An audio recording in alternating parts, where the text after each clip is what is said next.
Kuvama umusa kwami Busiso Pastor Wenlobo yachaza amaphupho la-ke okwamanje asikwazi ukuthola lamavideo for ngezathu ke ethile yabo kodwa senze nje inamba ke senze ngoba phela nawe umlandeli we-channel ngoba imember ye-channel kuphela ngoba yanikela kwi-channel so ngo-9 ekuseni kuya-5 ntambama awungu-WhatsApp from Monday to Friday kuphela. Saturday and Sunday abantu abayinkonzweni so la sibheka umbuke sengodla igama lakhe ke la bathi ngiyaligcina comment section ngiliboni kodwa kubebuze la ngokuphupha uthenga ikhabishi yini ikhabishi is a cabbage in English.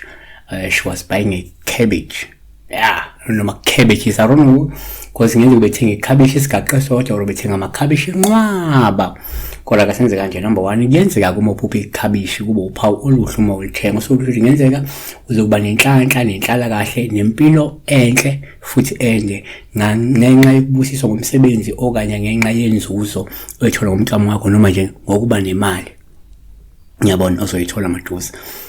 Number 2 omunye ngibheka nje kwesinye isikhathi uma kupha ikhabishi kupha oluhle uma ulithenga olungabe livezela ukuthi ngeze kuzothola umvuzo omuhle futhi omkhulu kanye nokuphumelela ngokuyikhandla kwakho. Abanye ke baye bephuphe uma kungukuthi khona okuhla zokuthola kukhona impumelelo azoyithola yabona.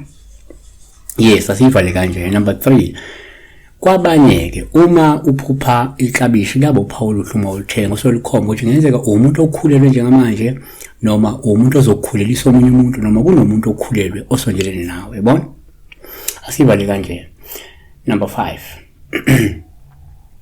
kwesinye isikhathi uma uphupha ikhabishi yabo uphawu oluhle uma ulithenga usolukhomba la ukuthi ngenzeka uyaqwashiswa la ngomcimbi ozayo angeze kuyeza noma kunesifo singake sehle. Siyabonga.